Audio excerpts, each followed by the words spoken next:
小さな男の子が巣立ちしました。とは言っても、まだ飛ぶことが上手じゃなくて、小さなお家を作って保護しました。そうすると、知らないお兄ちゃんや、知らないお姉ちゃんが寄り添ってくれて、小さな子のお世話をしてくれました。こうしてみんなに支えられた小さな子は、無事に家族の中に入っていきました。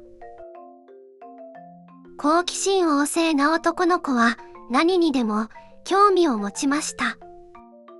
私が作ったマスクのブランコも気に入って遊んでくれました。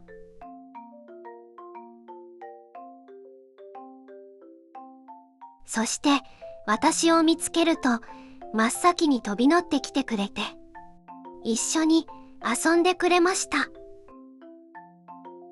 私はこの男の子をミオと名付けました。漢字で書くとミオ、船が通った後の航跡のこと。水の流れのような美しい羽の色と、ずっと私と一緒にいてほしいとの思いで名付けました。そのミオにある出来事が起きました。それは、妹ができたのでした。パパが妹のお世話をしていると、ミオも興味を持って妹に近づくようになりました。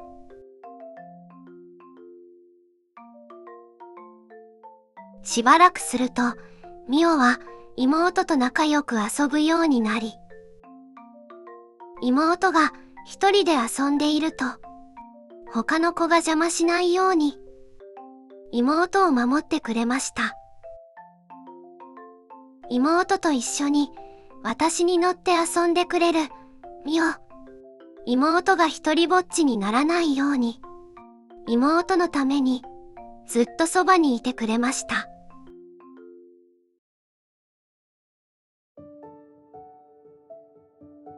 大きくなったミオ。年頃になったミオは彼女を探すようになりました。ミオはいろいろな女の子に声をかけましたが、なかなか彼女を見つけることができませんでした。そうしてミオが3歳になった時、運命的な出会いがありました。年下の彼女を見つけたのです。ミオは彼女を大切にしました。彼女はミオに頼りました。そして愛を育み、かわいい3羽の赤ちゃんが誕生しました。ママは子供たちを大切に育ててくれています。そしてミオパパも子育てしてくれました。こうして大切に育てられた子供たちは順調に大きくなっていきました。子供たちは元気いっぱい。ママは大変です。ママがいないときは、ミオパパが子供たちの面倒を見てくれています。献身的に子育てしてくれるミオパパ。ママもミオに甘えるようになり、子供そっちのけでミオに近づくまま。下の子もパパにご飯をもらおうと追いかけてきます。小さな子供と大きな子供の面倒を見ないといけないミオパパ。とっても大変だけど、大好きな家族のために寄り添ってくれるミオでした。子育てに疲れ始めたミオ。それでも子供たちの面倒を見ました。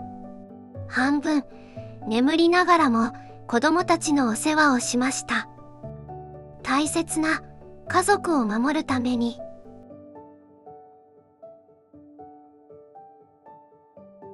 子供たちは大きくなり、巣立ちの時が来ました。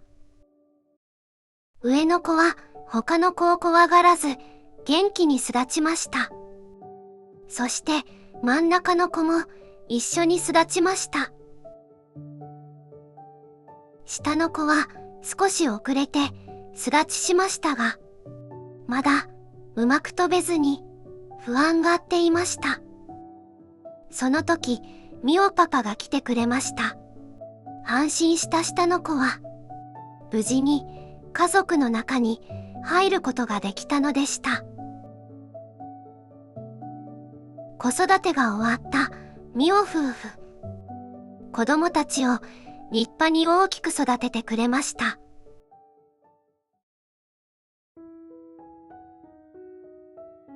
子育てが終わったミオ夫婦。時が流れてもずっと一緒に仲良く過ごしていました。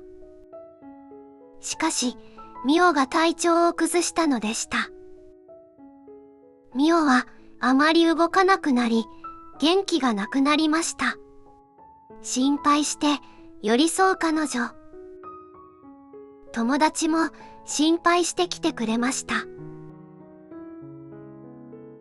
私はミオを小さなケージに移しました。少し落ち着いた様子のミオ。この小さなケージの中には小さな子がいました。小さな子に近づくミオ。この小さな子の名前をイチと言います。